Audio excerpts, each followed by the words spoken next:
Bom dia, pessoal, tudo bem com vocês? Bom dia, boa tarde, boa noite, enfim, o que quer que seja, né? Tô gravando de manhã, tá friozinho, tô com um chá aqui. E é isso, esse vídeo então é pra falar sobre as leituras do mês de agosto, um mês difícil, mas enfim, vamos lá. Foi muito legal e me deu muita vontade de ler mais, estar com os meus livros físicos, eu acho isso bem louco, né?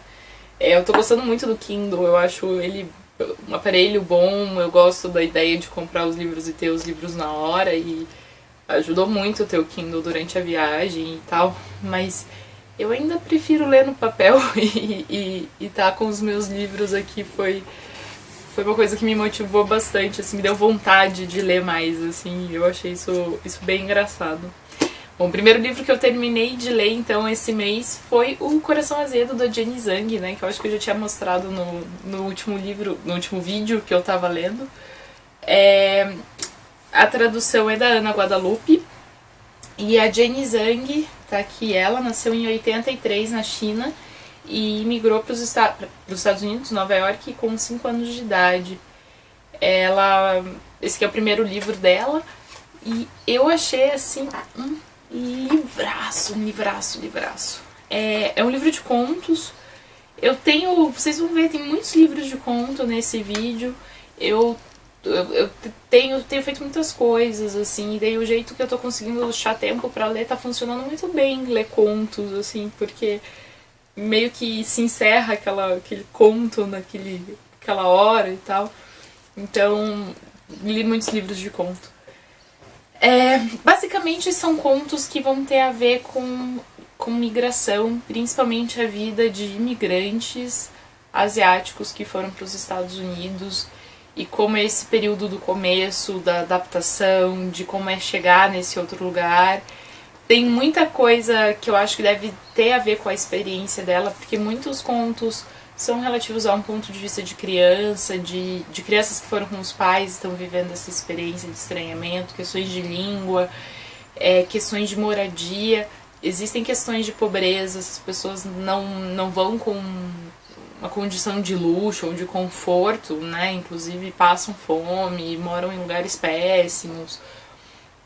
Então tem tudo isso, mas eu diria que o livro, apesar de ter todo esse contexto, apesar do cenário ser esse, ele é muito sobre as relações humanas que existem entre os personagens e como isso se constrói, assim. O Coração Azedo faz referência mais especificamente a um núcleo ali de família, que tanto a mãe como a filha gostam muito de frutas mais azedas e não tão doces assim. E como essa coisa do coração azedo, da azedinha, vira um apelido carinhoso, mas ao mesmo tempo tem a questão, né? Você tá chamando a pessoa de azeda, ou você tá. Né, tem essa ambiguidade posta. Então é um livro que tem um foco nessa questão da imigração, mas eu acho que ele é muito mais do que isso, assim. Ele é sobre esse sentimento de deslocamento, sobre a questão de língua. Ele tem imagens muito poderosas, assim. Foi um livro que me tocou bastante. E tem as situações difíceis que esses personagens acabam entrando e por vários motivos, tanto motivos práticos, logísticos, quanto emocionais, psicológicos. Então, eu achei um livro complexo e é uma autora que, com certeza, eu continuaria lendo coisas dela. Assim, aliás, espero muito que ela continue lançando coisas, porque achei um livro poderosíssimo e, enfim, fiquei bem impressionada com esse livro mesmo. Eu diria que provavelmente foi o meu favorito desse mês, assim, meio disparado, sabe? O segundo livro que eu li eu também gostei muito, que é O Mundo da Escrita, do Martin Kushner, Como a Literatura Transformou a Civilização. Ele foi traduzido pelo Pedro Maia Soares. Esse aqui é um livro de não ficção, é um lançamento da companhia. O Coração Azedo saiu ano passado, final do ano passado. Esse aqui saiu faz poucos meses. É um livro bem interessante, porque ele tem essa coisa de ser um livro de história da literatura, mas ele tá bem longe de ser esses guias que eu também gosto, também acho divertido, mas esses guias de livros para ler, o livro da literatura ou alguma coisa desse tipo. Esse aqui tá mais para um livro que vai pensar um pouco como a literatura mudou e como foi a história da literatura, mas muito mais em relação com a sociedade e como que a literatura e a sociedade estão em diálogo constante. Então, ele vai pensar numa literatura num sentido mais abrangente, mas pensando em livros, por exemplo, vai ter o Manifesto Comunista ou a Bíblia, que são livros que a gente tipicamente não consideraria literatura propriamente dita, né? São livros religiosos, livros de não ficção. Mas então começa com Alexandre, os livros que ele teria na cabeceira, vai para Gilgamesh, escrituras sagradas, a questão dos filósofos, desses escritos deixados por pensadores, Buda, Sócrates, Jesus, que não foram eles que escreveram, foram pessoas que escreveram sobre a existência deles, né? Então ele vai fazer uma reflexão bem legal sobre essa questão da escrita, do discurso, da presença. Então quando começam os romances, Mil e Uma Noites, a imprensa, os maias, Dom Quixote, a questão da impressão nos Estados Unidos com Benjamin Franklin, a época de Goethe, essa noção da tradução e da literatura universal, Manifesto do Partido Comunista, exemplo de escritoras e escritores do período soviético e como era uma forma de resistência no período. Outras epopeias africanas, é bem interessante esse capítulo, eu realmente não conhecia nada disso. Literatura pós-colonial e fenômenos mais contemporâneos, tipo Harry Potter e tal. Mas o que é interessante é que é óbvio que ele dá um contexto sobre esses livros, até porque a gente precisa saber um pouco sobre esses livros para entender. Mas ele vai pensar mais na existência do livro no mundo, então como que ele foi recebido, como que ele foi lido, o que isso significou, quais eram as mudanças históricas acontecendo naqueles períodos. Então ele é um livro mais sobre essa relação entre as coisas, o que eu achei muito legal, porque é uma coisa que, não sei, eu acredito que é uma coisa que a gente tende a ver menos, né? Porque a gente tem teoria da literatura, que é uma coisa muito importante, muito legal, mas que foca muito no texto, né? E fica ali fechado, e às vezes eu acho que esquece de pensar a literatura como um fenômeno que está num contexto maior, né? Então foi bem legal ter lido esse livro. Tem alguns momentos que me irritam um pouco, e que eu acho que tem me incomodado cada vez mais em escritas de não ficção que vêm dos Estados Unidos. Me digam se vocês também acham isso, ou se é alguma crica desnecessária da minha parte. Mas eu tenho ficado com a sensação que eles fazem umas afirmações assim, fortes demais, sem embasamento. Tipo, nunca houve um livro desse jeito, XYZ. Exceto que tem, ou você não tem como provar que não tem um livro assim, né? Você pode dizer que conhecidamente foi um fenômeno grande, conhecidamente foi o primeiro fenômeno daquele tipo, tudo bem, isso é possível, mas nunca houve, sabe, essas frases assim meio de efeito. Foi a única coisa que eu diria que me cansou um pouquinho mais nesse livro aqui, o que ainda assim eu acho uma questão um pouco pequena. Eu acho que o livro continua valendo a pena, mas foi uma coisa recorrente, assim, eu acho que todos os capítulos tinham alguma frase desse tipo. Bom, depois disso, um pouco de teoria literária. Li o How to Read Literature, Como Ler Literatura, do Terry Eagleton. Esse aqui saiu pela imprensa da Universidade de Yale. É um livro diferente do que eu achei que seria, porque ele é para ser um manualzinho didático com encaminhamento sobre como interpretar, como ler. O que o Terry Eagleton vai defender muito aqui, que ele vai dizer que ele vê um comportamento nos alunos dele, de tender a falar muito sobre o conteúdo dos livros, mais do que falar sobre a forma dos livros, e que ele acredita que a literatura é o grande encontro entre essas duas coisas. Então ele vai tentar falar um pouco sobre isso. A questão é que eu achei que isso aqui parece mais um ensaio dele dando exemplos de interpretações que ele fez de livros, o que, veja, não é necessariamente ruim, é legal.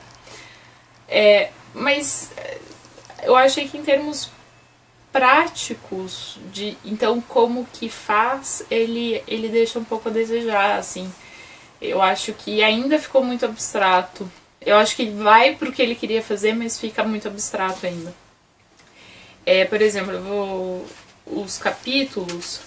O primeiro capítulo chama Openings, aberturas, começos. O segundo, personagens. Terceiro, narrativa. Quarto, interpretação. E o quinto, value. Valores. Nesse sentido de é bom, é ruim, né?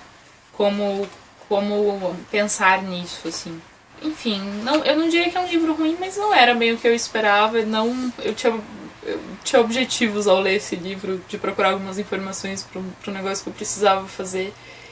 E não foi bem nele que eu achei essas informações, sabe? Então, enfim, é isso.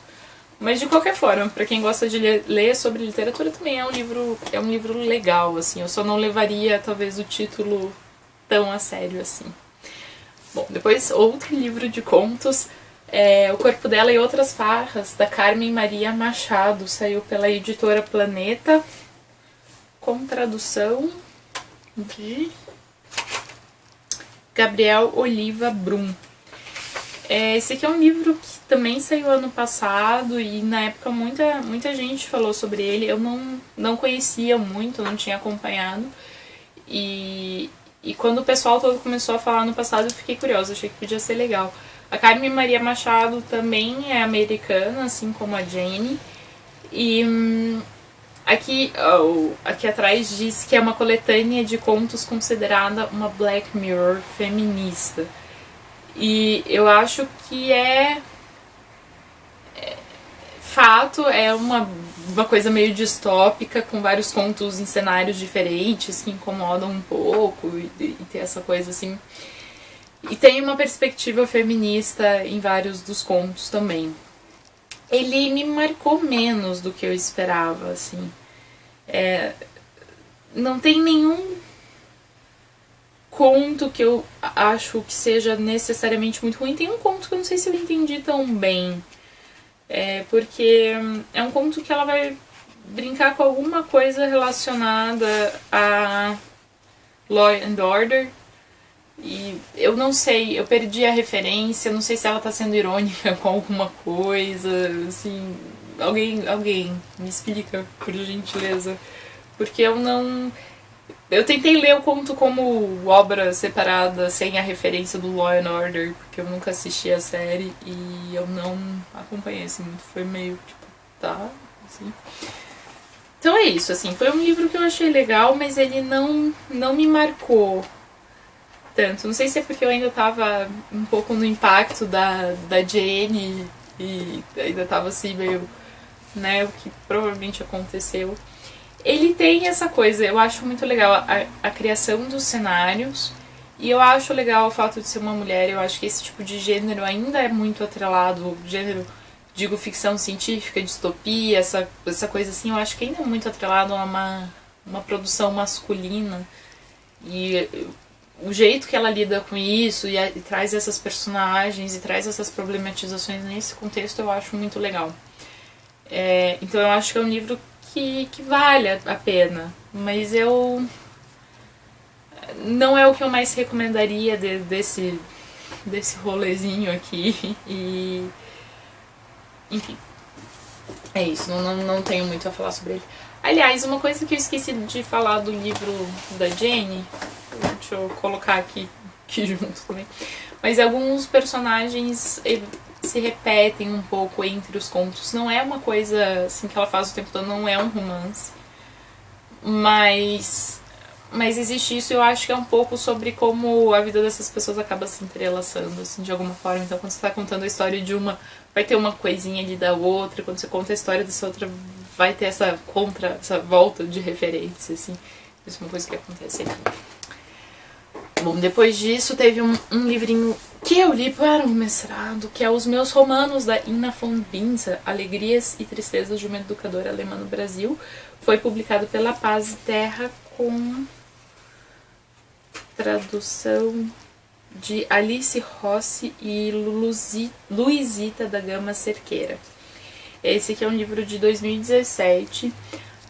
O meu interesse em ler esse livro é porque a Ina, na realidade, Ina é o pseudônimo de uma autora.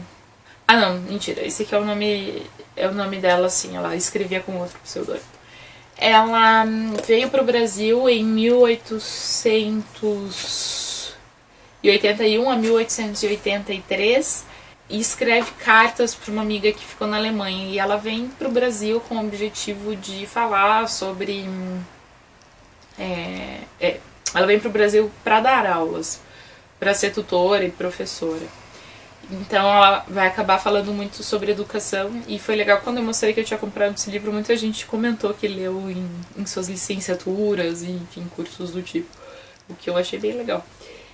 O meu interesse em ler esse livro é porque ela é uma autora que veio para o Brasil um pouco depois da autora que eu estou estudando, né, uns 40 anos depois da autora que eu estou estudando no mestrado, e eu tinha interesse tanto para fazer um pouco um comparativo, ver como que é a escrita de outras autoras do período e ver um pouco como que foi feita a tradução disso, ver se alguma coisa poderia me ajudar nesse sentido. Foi um livro legal. Eu vou ser assim, bem sincera, eu acho que não é um livro que eu teria lido se eu não tivesse esse interesse mais acadêmico, assim, relacionado ao meu trabalho mesmo. É um livro que às vezes eu li ele meio rápido e pode ficar um pouco repetitivo, mas é legal também aprender algumas coisas. Por exemplo, ela descreve os festejos de carnaval, uma que o feriado era bem mais comprido do que os feriados que a gente tem agora, e outra que, enfim, as celebrações são diferentes, então é legal ver essas descrições desses hábitos, porque mudou muito, assim, né, então é uma parte divertida do livro. Mas ao longo dessas cartas, então, ela vai contar como era a vida dela, o dia a dia dela, como que eram os trabalhos. Então ela primeiro vem trabalhar para uma família específica, não gosta tanto, tem ali alguns problemas, daí ela vai para uma escola, ela vai para outras famílias, então vai trabalhar em ambientes de trabalho diferente, ela vai descrever tudo isso. Ela vai falar sobre questões sociais, políticas até não tanto, mas vai falar sobre questões mais sociais. Então, só lembrar que é um gênero de carta, ela tá escrevendo isso para uma amiga, não tem pretensões de ser uma obra super literária e tal. Então, às vezes pode ficar um pouco cansativa a leitura, mas eu acho que para quem tem interesse em ler um pouco sobre educação, ler uma opinião sobre educação, ler um pouco sobre um Brasil que já não é mais assim, ver um pouco dessas nossas raízes, assim, eu acho que é um livro interessante. Bom, é isso. Tem mais 3 livros, então. Mais 3 livros de conto, na verdade. Dicas da Imensidão, da Margaret Atwood, traduzido pela Ana Deiro. Foi publicado em 2017 também.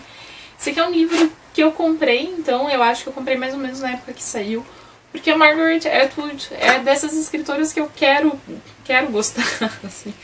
Eu li um livro dela chamado A Tenda já faz tempo, eu devo ter falado sobre ele aqui no canal, mas pra ser bem sincera, eu não lembro de absolutamente nada daquele livro. Então, pra ver, né? Pra ver. Depois eu li o Conto da Aya, que eu gostei. Não fiquei tão enlouquecida, mas eu gostei. E daí veio esse daqui. E esse aqui foi um livro que eu gostei muito, muito mesmo, assim. São 10 contos, e em geral esses contos são contos sempre com alguma mudança temporal, no sentido de que tem pelo menos dois momentos da história. Alguma coisa que aconteceu num passado de uma personagem, de um grupo de personagens, em um momento posterior da narrativa em que esses personagens já cresceram, já são adultos, já são velhinhos, e tem muito dessa relação entre tempos e entre acontecimentos. Quando não é o passado do próprio personagem, tem algum objeto, alguma referência na narrativa que embute uma ideia de passado. Então nem sempre tem essa coisa do flashback ou do flash forward, mas em geral os contos têm um estranhamento de tempo diferente. Às vezes isso se dá, por exemplo, numa descoberta arqueológica que desenterra um homem, então não é que tem um passado do personagem em si, mas tem essa relação, tem esse personagem vivendo reflexões a partir dessas descobertas, coisas desse tipo. Então, uma coisa que me marcou muito desse livro foi essa questão de tempo, de construção narrativa com tempos diferentes. Muitos personagens têm acontecimentos na época que eles são crianças ou adolescentes e vão lidar com isso em momentos posteriores da vida. Sabe quando você sempre teve uma memória, um jeito de descrever determinado acontecimento e quando você é adulto você entende aquilo de uma maneira diferente, você saca as coisas de uma maneira diferente. Então tem algumas situações em que isso acontece nesse livro. Em geral eles se passam no ambiente de Canadá e Estados Unidos, e outra coisa que é frequente é existir um contraponto entre feminino e masculino de alguma forma, ou algum momento em que essa relação fica mais evidente, seja por, sei lá, o primeiro conto, por exemplo, sobre um grupo de meninos que observa que tá num acampamento desses de verão, e eles ficam observando as moças que trabalham no acampamento como garçonetes, que no período de folga delas podem ficar ali num lago, né, numa prainha, assim. E eles, essa coisa de ficar assistindo elas, de objetificar elas. E alguns personagens vão se reencontrar alguns anos depois, e ele vai, nesses diálogos, vendo essa lembrança que outras pessoas têm naquele período, vai refazer suas próprias memórias e pensar, putz, era isso que a gente estava fazendo, putz, foi isso que aconteceu. Então tem muito a ver com isso, assim, e esse contraponto entre masculino e feminino fica evidenciado em muitos dos contos. Eu achei que ela faz isso muito bem lembrar. Ele é da década de 80, esse livro, eu acho que é de 85 originalmente. Não, mentira, gente, é de 91, desculpa. Então já tem alguns anos, né? 91 são 28 anos até hoje. Então eu acho que o livro da Carmen Maria Machado já é muito, muito diferente, nesse sentido que muita coisa aconteceu nesses 28 anos, muita coisa foi pensada, muita coisa foi discutida, muita coisa foi resolvida, muita coisa não foi resolvida. Então eles têm maneiras diferentes de fazer essas críticas. Mas eu pessoalmente me relacionei assim melhor com esse. Mas em geral são contos que vão ter algum deslocamento temporal, algum deslocamento de algum objeto, alguma coisa estranha, mas pequena, não diria que é uma distopia ou nada do tipo, uma coisa leve assim, que vai desencadear uma reflexão e toda uma coisa assim. Então, é um livro que eu gostei bastante também. Bom, depois disso, pra acabar o vídeo, eu li 2 livros da Verônica Stiger. Na realidade, esse aqui, O Sombrio Ermo Turvo, que saiu esse ano pela Todavia, é um livro que eu tô resenhando pro rascunho, então eu não vou falar muito sobre ele aqui, porque eu acho meio repetitivo ficar falando de livros, assim, muito em lugares diferentes. Mas é um livro que eu achei legal. Verônica Stiger sempre essa coisa um pouco estranha de ler, assim, que tira a gente um pouco da nossa zona de conforto. E achei legal a experiência de ter lido o livro, mas tem algumas coisas que eu ainda tô digerindo nele. E até porque para escrever, né, você precisa não só digerir, como reformular certas coisas. Então, é isso. Mas são 4 partes, são muitos contos. Alguns contos são mais longos, alguns contos são mais curtinhos. Ela brinca muito com gêneros, acho que como outras partes da obra dela, ela também brinca bastante com gênero, isso volta aqui. Eu acho que ela faz isso muito bem. Né, brincar com as convenções, misturar convenções de gêneros diferentes e tal. E é um livro de fato sombrio, ermo e turvo, um bom título. E eu aproveitei o embalo que eu tinha lido ele pra ler um outro dela que eu já tinha comprado, eu acho que eu comprei ano passado, talvez ano retrasado, que é o Sul. Eu não tinha lido ainda. Ele saiu em 2016, eu lembro que eu comprei esse livro numa feira, então deve ter sido 2017, provavelmente.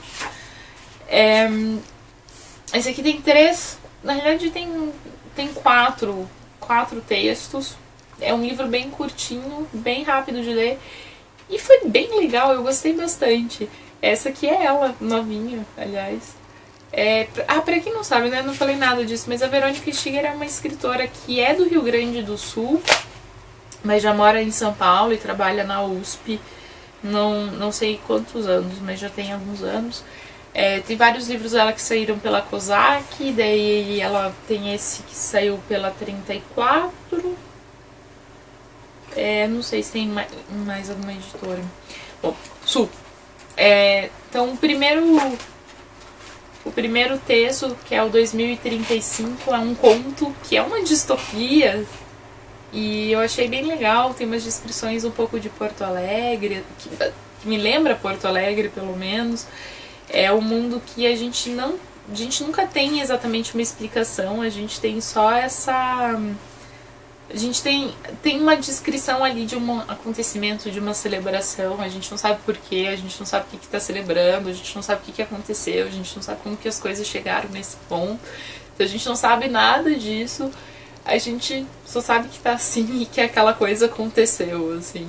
Então eu achei legal essa maneira narrativa que ela encontrou para falar sobre esse conto, um conto que incomoda um pouco. Depois a gente tem uma peça de teatro chamada Mancha, que de novo, né, tem 2 personagens chamadas Carol, e de novo é um conto, é um texto que não deixa as explicações, né? A gente tem ali um episódio estranho, que tem manchas de sangue nesse apartamento, e tem essas 2 personagens com o mesmo nome conversando, e a gente não sabe exatamente o que aconteceu, a gente não sabe se tá tudo bem, a gente não sabe nada, assim. E pode parecer que vai ser bobo, né? Pode parecer que não vai chegar em lugar nenhum, mas o jeito que aquilo é escrito e o jeito que aquilo vai te envolvendo é bem impressionante. Depois disso a gente tem o Coração dos Homens e a verdade sobre o Coração dos Homens. O Coração dos Homens é um poema longo que tem a ver com menstruação e fluxos menstruais e uma pessoa lembrando de episódios da infância, adolescência. E a verdade sobre o Coração dos Homens é quase uma reescrita desse primeiro texto. Isso foi verdade, isso foi mentira, isso não sei o que, isso não sei o que, isso não sei o que. Ela brincando um pouco com a questão do pacto ficcional que a gente faz com a obra, né? Porque você está partindo que aquilo não é uma ficção, e depois você lê esse outro texto dizendo o que era verdade, o que não era, o que não sei o que, o que não sei o que. Eu achei bem interessante, eu gostei bastante desse aqui. Foi uma leitura rápida, foi assim, leitura de uma sentada também. E é isso, pessoal. Essas foram as muitas leituras do mês de agosto. Eu não comecei nada ainda muito empolgada ainda em setembro, então não tenho nenhuma leitura em andamento para mostrar para vocês por enquanto, mas tem uma pilhinha ali considerável de coisas que eu tenho interesse de ler esse mês e vamos ver se vai dar tempo de ler tudo isso. Espero que vocês tenham gostado do vídeo, pessoal. Deixem algum comentário se vocês já leram algum desses livros, o que vocês acharam deles, e me contem também o que vocês leram de legal aí. Obrigada pela companhia e até o próximo vídeo. Tchau, tchau.